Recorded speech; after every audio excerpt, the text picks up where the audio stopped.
নমস্কার, আমি আচার্য ডক্টর তপন শাস্ত্রী। আগের দিন আমি পাথর নিয়ে আপনাদের সাথে আলোচনা করেছি। পাথর পড়ার আগে কি কি সাবধানতা অবলম্বন করা উচিত এগুলো নিয়ে বলেছি। আপনারা যদি আমাকে দেখাতে চান বা আপনাদের পুষ্টি বিচার করাতে চান, আমি এই দেশপ্রিয় পার্কে অঙ্কিত জেমস প্রিয়া সিনেমা হলের উল্টো দিকে মঙ্গল, শুক্র ও শনিবার বিকেল 4টে থেকে 7টা এবং সোমবার সকাল 12টা থেকে 3টে অবধি এখানে বসি। আপনারা এখানে ফোন নাম্বার আছে, এখানে যোগাযোগ করে নিতে পারেন। এবার যেটা বলছিলাম, দেখুন, অ্যাস্ট্রোলজার যেখানেই যাবেন দেখবেন পাথর দিয়ে দেবে। অনেকে ভাবে পাথর দিলে মনে হয় অ্যাস্ট্রোলজারের অনেক লাভ আছে। তা না, পাথর, সঠিক পাথর প্রচন্ড কাজ করে, মানে একদম কথা বলে পাথর, যাকে বলা সঠিক রত্ন যদি আপনি পড়েন। এবার অনেকেরই আছে দামি রত্ন পড়ার ক্ষমতা নেই, তারা উপরত্ন পড়তে পারেন, সেটাও কাজ করবে, অন্তত 30-35% তো কাজ করবে। যাদের তাও পড়ার ক্ষমতা নেই, তারা গাছের শিকড় পাওয়া যায়, রুটস, সেটা কিন্তু কোয়ান্টিটিটা বুঝে দিতে হয়।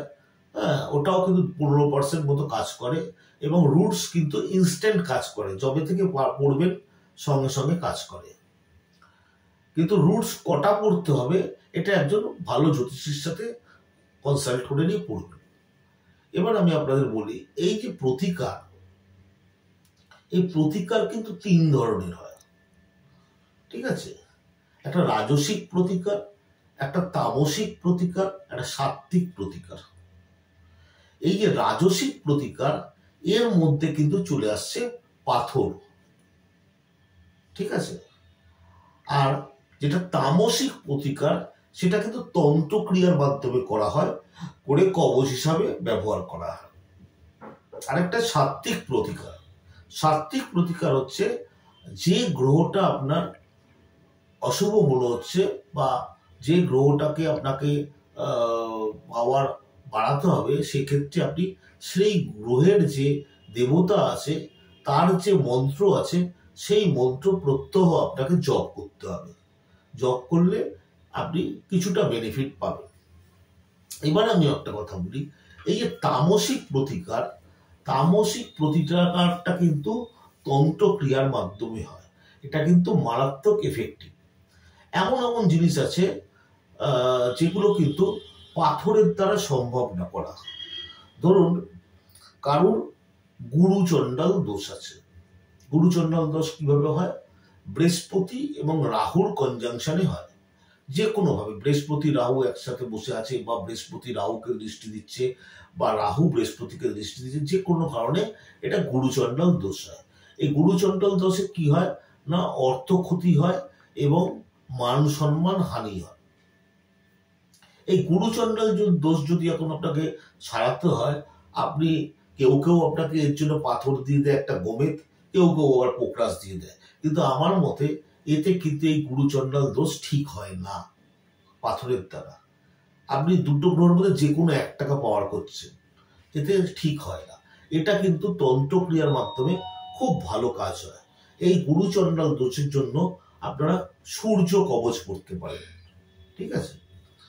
যেমন গ্রহণ দোষ, এটা রবি এবং রাহু এই দুটোর কনজাংশনে হয়। এর জন্য আপনারা নবগ্রহ কবচ করতে পারেন বা বটুক ভৈরব কবচ করতে পারেন। এছাড়া আপনার মাঙ্গলিক দোষ, এই মঙ্গলের জন্য কিন্তু বগলা মায়ের পুজো করতে হয়। এটার জন্য প্রায় 8000 জপ এবং হোমের মধ্যে 800 আহুতি দিতে হয়, দিয়ে বগলা কবচ তৈরি করতে হয়। এছাড়াও এর জন্য আপনারা মৃত্যুঞ্জয় কবচও পড়তে পারেন। ধরুন, আপনার প্রচুর শত্রু এবং যে কোনো জায়গায় আপনার পরাজয় হচ্ছে, এক্ষেত্রে কিন্তু আপনি যতই পাথর পড়ুন, সেক্ষেত্রে কিন্তু ভালো ফল পাওয়া যায় না। কিন্তু এক্ষেত্রে যদি আপনি নৃসিংহ কবচ পড়েন, প্রচন্ড পরিমাণে আপনি দেখবেন শত্রুদের থেকে জয় পাবেন। এইভাবে ধরুন শনির 7.5, এই শনির 7.5-তে কিন্তু আপনি দক্ষিণাকালীর কবচ যদি ধারণ করেন বা তারা কবচ ধারণ করেন তাহলে কিন্তু অত্যন্ত উপকারী। এইভাবে পাথর যেমন এক ধরনের কাজ করে, কবচও কিন্তু আরেকভাবে কাজ করে। ধরুন একটা গ্রহের জন্য আমি পাথর দিচ্ছি, তা কেন পাথর দিচ্ছি? যে একটা গ্রহ তার ডিগ্রিটা কম আছে, তাকে ইনক্রিজ করার জন্য আমি পাথর দিচ্ছি।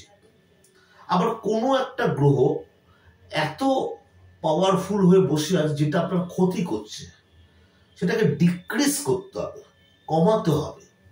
তখন কিন্তু পাথর দিলে হবে না, তখন সেই গ্রহটার যে দেবী আছে তার কাছে হাত জোর করে ক্ষমা চাইতে হবে, যে দেবী আমার যদি অজান্তে কোনো ভুল বা পাপ হয়ে থাকে আমাকে ক্ষমা করো। এটাকে বলে ডিক্রিজ। এই কাজটাই হচ্ছে তন্ত্রের মাধ্যমে করা হয়, মন্ত্র সহযোগে। সেক্ষেত্রে কবচ পড়তে হয় এটা করে। আশা করি আপনারা বুঝতে পেরেছেন যে পাথরের এক ধরনের কাজ, উপরত্নর তার থেকে অনেক কম কাজ, এবং রুটস যদি পড়েন শিকড়, খুবই কম কাজ। আর কিছু কিছু জিনিস আছে যেগুলো পাথরের দ্বারা সম্ভব না। ধরুন একটা গ্রহকে যেটা বললাম ডিক্রিজ করতে হবে পাওয়ারটাকে, তখন কিন্তু আপনাকে কবচ পড়তে হবে বা সেই দেব বা দেবীর হোম যজ্ঞ করতে হবে, এগুলো করে কমাতে হবে। তাই এর জন্য সব ক্ষেত্রেই আপনার দরকার একজন সঠিক অ্যাস্ট্রোলজার, যিনি পড়াশোনা করে পাস করেছেন, যার রেজিস্ট্রেশন নাম্বার আছে, বহু বছর প্র্যাকটিস করছেন। এরকম কোনো অ্যাস্ট্রোলজারের কাছে গিয়ে আপনারা পরামর্শ নেবেন, আপনাদের হরোস্কোপ দেখাবেন, সব বিচার করবেন। আশা করি যে কোনো জ্ঞানী অ্যাস্ট্রোলজার আপনাদের সঠিক পথ দেখাতে পারবেন। নমস্কার।